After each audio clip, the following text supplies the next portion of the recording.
पश्चिम आशियात सुरू असलेल्या युद्धामुळे जालन्यामधले हॉटेल व्यावसायिक अडचणीत सापडलेत। जालन्यात व्यावसायिक गॅस सिलेंडरचा तुटवडा भासतोय। 2 दिवसात सिलेंडर मिळाला नाही तर हॉटेल बंद करण्याची वेळ उद्भवतीये। जालन्यात व्यावसायिक गॅस सिलेंडरचा तुटवडा निर्माण झाला, त्यामुळे आखाती देशांमधील वाढत्या तणावाचा फटका थेट जालन्यातील हॉटेल व्यावसायिकांना बसला असून ते आता अडचणीत सापडलेत। व्यावसायिक गॅस सिलेंडरचा तुटवडा निर्माण झाल्यामुळे हॉटेल व्यावसायिकांचं पुढचं नियोजन विस्कळीत झालंय।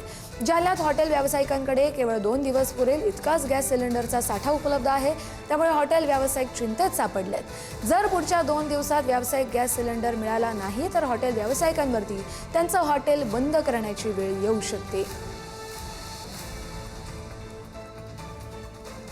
जो हमारे मिल रहा है वो बहुत मुश्किल है। गैस कमर्शियल गैस मिल रहा नहीं है, रेस्टोरेंट के लिए हमें बहुत तकलीफ हो रही है। आज परिस्थिति कैसी है? परिस्थिति जो है तो एकदम खराब है। गैस मिलना मुश्किल नहीं, नामुमकिन हो जा रहा है, क्योंकि जिसको भी हम हमारे जो सप्लायर थे उनको कॉल कर रहे हैं तो बोल रहे हैं गैस अवेलेबल नहीं है, गाड़ी अगले हफ्ते आएंगी। मिलने के लिए बहुत प्रॉब्लम हो रही है अभी गैस। आपके दोस्त या फिर एजेंसी से अपने इस बारे में बात की? हमारे दोस्तों के भी रेस्टोरेंट है, एजेंसी वालों को भी हमने किए तो वो बोल रहे हैं कि गैस का भी प्रॉब्लम है, शॉर्टेज है।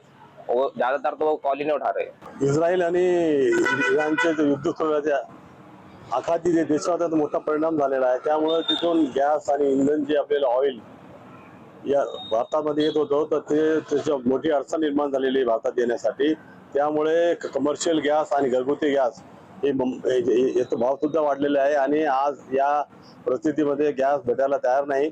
त्यामुळे आमचं जे 7 स्पाइस हॉटेल आहे त्यांना गॅस न मिळत असल्यामुळं आमचा व्यवसाय धोक्यात आलेला आहे।